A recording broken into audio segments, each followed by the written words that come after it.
ये तो सब जानते हैं कि लखनऊ कभी हिंदुस्तान में दास्तान गोई का सबसे बड़ा मरकज़ हुआ करता था। अहमद हुसैन कमर, अम्बा प्रसाद रसा, मोहम्मद हुसैन जाह, हकीम असगर अली, शेख तसद्दुक हुसैन जैसे एक से बढ़कर एक दास्तान गो लखनऊ की शान रहे हैं। गुज़िश्ता लखनऊ में पैसे वाले लोग बाकायदा दास्तान गोयों को अपनी मुलाजिमत में रखते थे। लखनऊ से पहले दास्तानों में सिर्फ रज़्म और बज़्म होते थे। लखनऊ आने के बाद इस फ़न में तिलिस्म और अय्यारी भी जुड़ गए। दास्तान असल में एक लंबी कहानी होती थी जिसमें कई छोटी छोटी कहानियाँ आपस में बुनी रहती थीं। दास्तान गो इन्हें कई कई रोज़ तक सुनाते रहते और फिलबदी इनमें नई कहानियाँ जोड़ते जाते थे।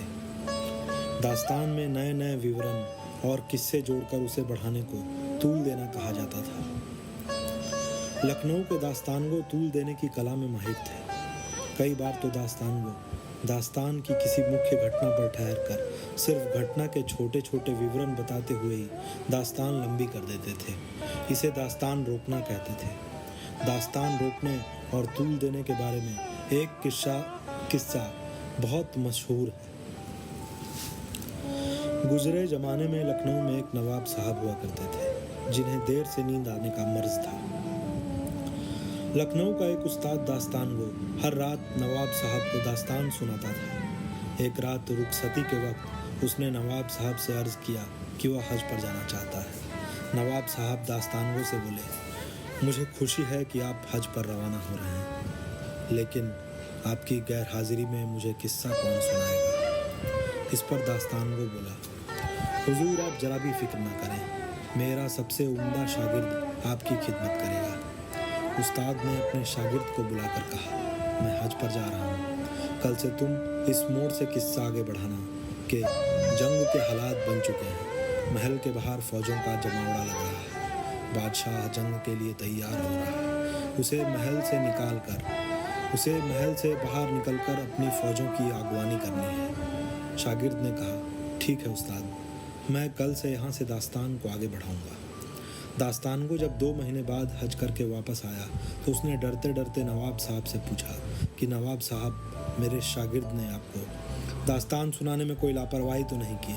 नवाब साहब हंसते हुए बोले, आपका शागिर्द तो कमाल की दास्तान कहता है, मैं उससे बहुत खुश हूँ। उस्ताद की सांस में सांस आई और उसने शागिर्द से पूछा कि दास्तान किस मोड़ तक पहुँची ताकि उसी मोड़ से वो उसे आगे बढ़ा सके।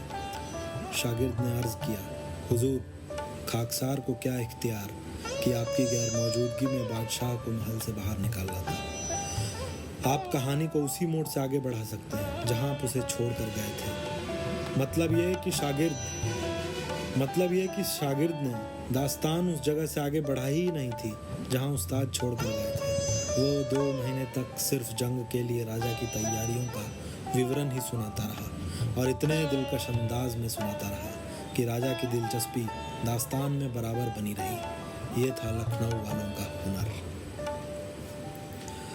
अब कहाँ वो लखनऊ, वो साकिनाने लखनऊ, अब कहाँ वो लखनऊ, वो साकिनाने लखनऊ, रह गई बाकी ज़बां पे दास्तान।